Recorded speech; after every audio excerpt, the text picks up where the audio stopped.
And the final countdown, the final 25 of the greatest horror films of all time. At 25 is 1954's Godzilla.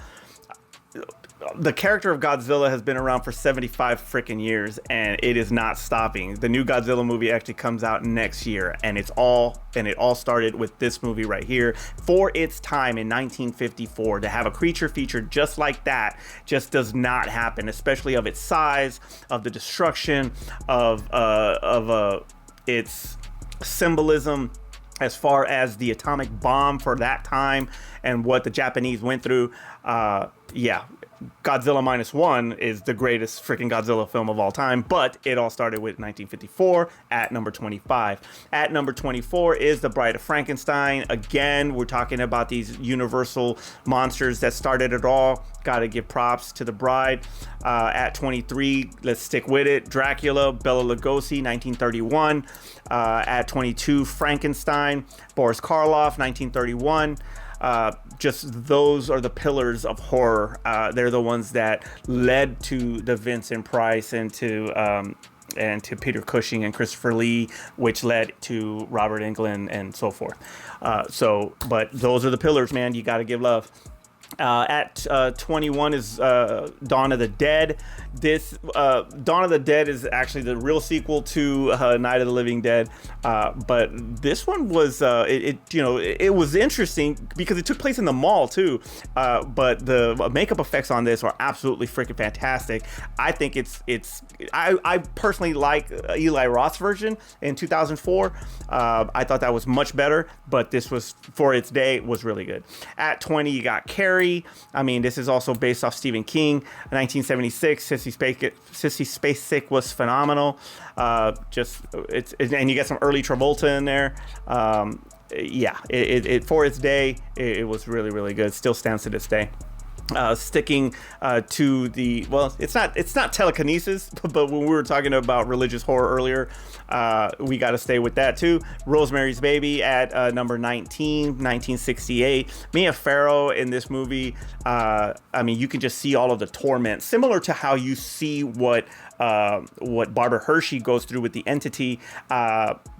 She goes through this as well with everything that's going on, and it's absolutely crazy. There's actually an Apartment 7F, I want to say, is the name of the prequel to this movie. If you haven't seen it, check it out. I believe Julia Garner's in that.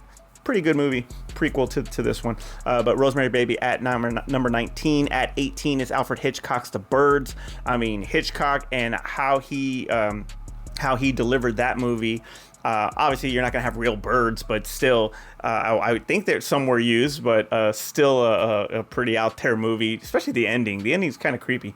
Kind of reminded me of, in a lot of ways, the ending to Creepshow's Jodie Verrill's story.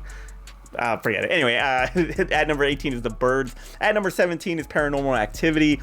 Everything leading up to the ending, it was just that roller coaster. But when it hit the ending, it was just freaking crazy. It left.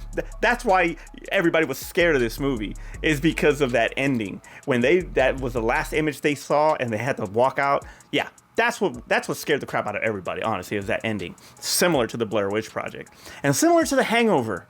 The funniest thing about The Hangover is the bloopers, and that's what everybody remembers. But anyway, Paranormal Activity at 17.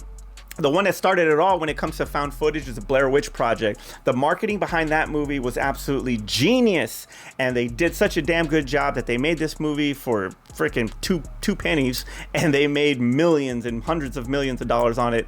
And it launched not just a sequel, which would suck, but not just that, but it launched an entire subgenre.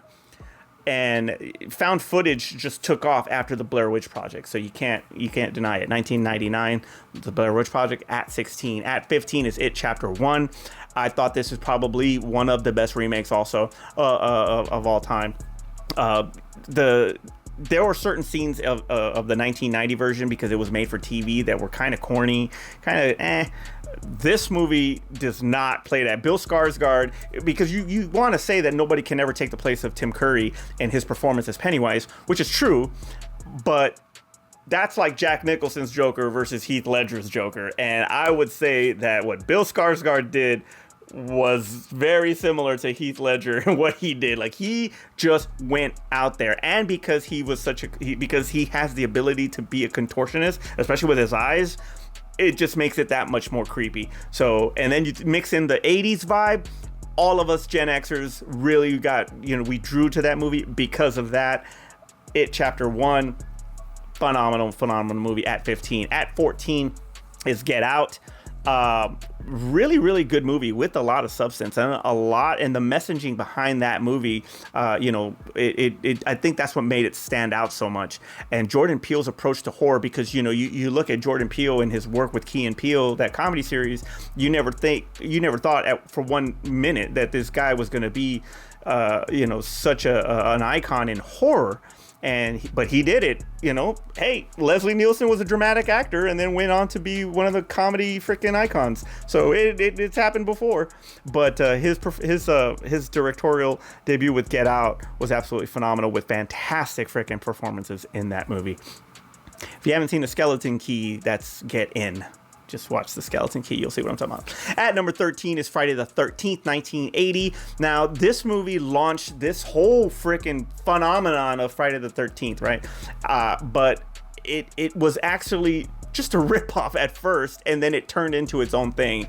And the Jason wasn't even in this, and the creativity that went behind it to actually, hey, let's make it the kid and just go from there. Genius, because the horror icon, the horror Mount Rushmore too, of Jason Voorhees. But it all started with Pamela Voorhees in Friday the 13th, Kevin Bacon's first movie, at 13, surprisingly, right? At number 12 is Night of the Living Dead. This is George Romero's classic, absolute classic of a movie. The concept of zombies in 1968 was just unheard of. And the fact that it was being brought, to the public that way in black and white is just made it that much more creepy. And to this day, it's still creepy. They're coming to get you, Barbara. It's still there. At number 12, Night of the Living Dead. At number 11 is the Texas Chainsaw Massacre. And, John Larroquette's reading of the intro was phenomenal. It was just deadpan, serious, and made you really believe that this was a true story. It's based on true events. It's not a true story, but it is based on true events. But their approach to the whole thing of making it about true story really, brought people in. And this is absolutely the most brutal and goriest films without any gore. There's no gore in this movie. Everything is in your mind. Everything is a mental thing. You don't see Franklin get freaking all sawed up. You don't see, really anything with the hook. You don't see anything. But because the way the camera is used, and just the positionings of certain things, Tobe Hooper is a freaking genius. And it's all in your mind. And we'll get to another movie that's a lot like that too. At number 11, The Texas Chainsaw Massacre. At number 10, The Sixth Sense. You want to talk about crazy endings? Saw, right? Nah. Sixth Sense. The Sixth Sense gave you a twist of an ending that nobody saw coming. And to have Bruce Willis in a horror film, a supernatural horror film at that, unheard of. Not in 1999. Not when he just 4 years earlier did freaking Die Hard with a Vengeance. That's John McClane. And for him to do that and to kind of completely branch out, but 94 he did Pulp Fiction, 95 he did Die Hard with a Vengeance, and then shortly after that he did this. I think he did Striking Distance around that time too. But action icon, goes into horror, knocks it out of the park. Haley Joel Osment knocks it out of the park, as the kid that can see dead people. And who else is in that? Toni Collette. Another phenomenal performance. And I'm telling you, that woman deserves a dang Oscar. Get her one already. But Sixth Sense at number 10. At number 9, that's going to be Scream 1996. Now, when I was talking about earlier as far as the slasher genre, Wes Craven changed the game when it came to the slasher genre. Then it kind of was all over the place, a lot of ripoffs, a lot of this and that, a lot of sequels, blah, blah, blah, blah. It really wasn't going anywhere. It was kind of boring. And here comes Wes Craven again in 96 and gives you something completely brand new. Gives you another horror icon. Gives you reigniting the slasher subgenre of horror. But just as noteworthy than that, he gives you a mystery, a whodunit. Who the hell does that? Who done it? Like, you know, you got Murder on the Orient Express, you know, stuff like that. Agatha Christie type stuff, and he brings it to freaking the subgenre of slasher in a horror film. And on top of that, Drew Barrymore marketing, the marketing behind Drew Barrymore in this is like, oh, she's the final girl. No, she is one of the most iconic and greatest prologues to a horror film ever, and that belongs to Drew Barrymore. She's a horror freaking she's a horror royalty because of that scene. But anyway, Scream number 9. At number 8, hey, let's just keep sticking with the man because, like I said, originality, taking the slasher genre to another level. Wes Craven did it in 1984 with A Nightmare on Elm Street and never looked back. I know that he didn't want anything to do with the sequels. I know probably the closest maybe was Dream Warriors, but I know he really didn't want to have anything to do with any of it. But nonetheless, his movie launched an icon, launched a brand, and created a freaking studio. There is no New Line Cinema without Freddy Krueger, and that's thanks to Wes Craven, because New Line is a house that Freddy built. At number 8. Number 7, The Silence of the Lambs. A lot like 7, but I want to say this one really is the one that started it, because that was in 91. And this is one of the first horror films to ever really win an Oscar. I know The Exorcist won one too, but Silence of the Lambs, off the top of my head, besides, I cannot remember her name from Carrie, that I believe she got a nom or she won. But Silence of the Lambs gives you 2. Gives you a freaking a best actor, best actress in those two categories, and then gives you best director, best film. It's just freaking insane. And Anthony Hopkins is perfection in this. Jodie Foster is perfection in this. I could watch that movie. I've seen that movie so many times. It is just phenomenal. And oh my gosh, I cannot remember his name. I apologize, but the guy that played Buffalo Bill, phenomenal. Oh my God, I'm gonna just put it in the comments below. I'm gonna beat myself up when this is over. At number 6 is Alien. In space, no one can hear you scream. That's a famous tagline. Just as famous as just when you thought it was safe to go back in the water. But hey, you know what? It's still cool. Alien, 1979. This is actually what Jamie Lee Curtis did in Halloween. That was a survival. What Sigourney Weaver does in Alien is just flat out kicking ass and surviving, but even more so taking it to a whole other level on that.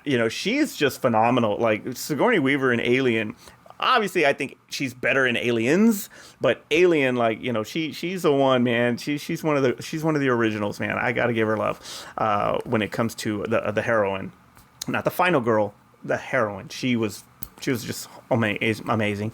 Really good scares. Ridley Scott is just perfection in directing this.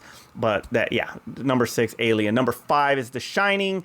That is got to be. It does. It's a top 5 horror film of all time for sure. Jack Nicholson and Shelley Duvall are absolutely perfect in that movie. Stanley Kubrick, it just threw so many scenes that were not in the book that King hated, but were actually really good and really effective. The Shining's freaking amazing. At number 4 is Halloween. Halloween is, to me, the greatest horror film of all time. Right now, it's number 4 because I have to give love to something else, but. It's just a go. I'm just putting the tip in, I promise. Michael Myers is just an icon. He's the GOAT. To this day, hell, we're getting a Halloween game next year. It's just a phenomenal movie. You want to talk about realism like The Strangers and all that. Halloween also, it was, originally called The Babysitter Murders. That could have even happened in real life. Anything can happen like that. But it was just what it did. And I remember in music class when they said they screened Halloween without the music, people thought it was boring. That movie sucked. They put the music in there, and everybody's scared. They were scared as hell with that movie because the music was that good. Carpenter was that good. The movie is fantastic. Halloween, number 4. At number 3, just when you thought it was safe to go back in the water, well, not so fast. Let's get in the water first, and then get eaten up, and then go freaking on this Moby Dick type of hunt, and go get this thing. Jaws, number 3. I mean, that movie kept people out of the water, but unfortunately, it also kept people in fear of sharks and got a lot of sharks killed. But regardless, that movie is absolutely perfection. And that is life. Jaws is life. When things aren't going your way, think of something else to make it better. And that's what Jaws did. Spielberg, hey, shark didn't work, nothing. Let's use the barrels, let's use the music, and so forth. I've said that so many times. Jaws is perfection. Yeah. That number 2 is The Exorcist. That is actually the king, or in this case, the queen of all freaking religious horror films. But me and Terrence have talked about it ad nauseum. From beginning to the middle, boring as shit. From the middle to the end, amazing. Phenomenal movie. And can't produce not one good sequel. That's how good the original was. Exorcist number 2. And the number 1 horror film of all time. According to Box Office Cultural Impact, is Alfred Hitchcock's Psycho. And I'm actually going to agree. I'm going to agree with that. I think that Psycho is absolutely a phenomenal movie, groundbreaking movie that introduced the horror genre. The horror genre that, nobody, like, this was not about monsters or anything like that. This was about a flat out mentally unstable individual that turns into his mother because I don't know if it's underlying guilt from matricide, but it launched something, man. Not just Anthony Perkins, but it launched the slasher subgenre in horror. That's the original. That's the king. It always will be. That Norman Bates is on the Mount Rushmore also of slashers. It's amazing. So that concludes the 100 greatest horror films of all time. What do you think about it? Leave your comments below.